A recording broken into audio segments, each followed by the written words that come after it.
cars, trophies and collections, dedicated to a man who at his peak was described as the greatest racing driver on earth. The Jim Clark Museum in Duns is finally open, and people have come from near and far to be here.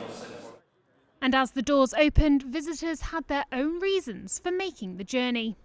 Yeah, he's a big hero of mine, so it's great to come and see the new museum. They've done a great job, and it'll be interesting to get inside. And I've been to the old one, so it'll be good to see how it's changed. I've been a lifelong fan of the Jim Clark Memorial, and I'm just old enough to remember a horrible incident that happened, and I'm into classic cars, so it just all ties up together. Well, Jim Clark's one of my era for the motor racing. He was a brilliant local lad, really, at the end of the day.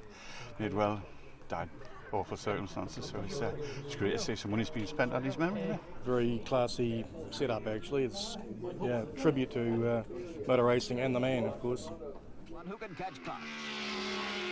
In the 1960s, Jim Clark won 2 Formula One World Championship titles. He died in a crash in 1968 at just 32 years old. Clark's success as a racing driver has put his hometown on the map. And people have been saying, I'm coming, I'm coming.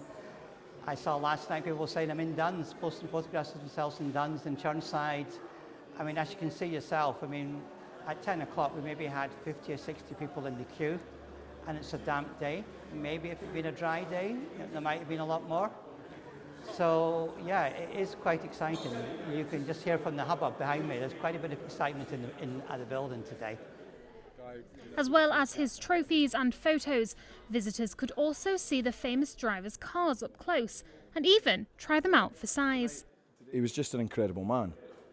He was he came from a farming town, and he rose to win over 25 Grand Prix and the world champion, and he done it in something like this. I mean, I don't know his stature, but I'm quite a big man, and it's not the comfiest.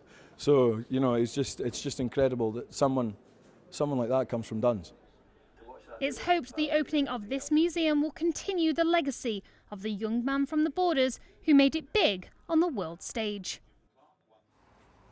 Well, it's not just about celebrating his racing history, it's also about looking at Jim Clark, the farmer. And here to talk to me a bit more about Jim's character is his cousin, Doug Niven. Now, Doug, what would Jim have made of all of this? He would have been amazed because, as I've always sort of said, Jim was not somebody who looked for the limelight, and he preferred just to get on with it, as a normal farmer and driving enthusiast. But he'd have been quietly pleased, and I've met quite a few of his family today who are here just to see a bit more about Jim's life, which they didn't really realise. And the museum today has opened it up a bit more, and some of his friends who have been have just said they hadn't realised just quite what Jim had done until they'd seen an interactive display today. It's 1.65 million has now come to fruition, and it's taken 7 years to get to this stage. And now the doors are finally open after 15 months of being closed. And it's amazing just the interest that's in it. It certainly has been extremely popular. Doug, thank you so much.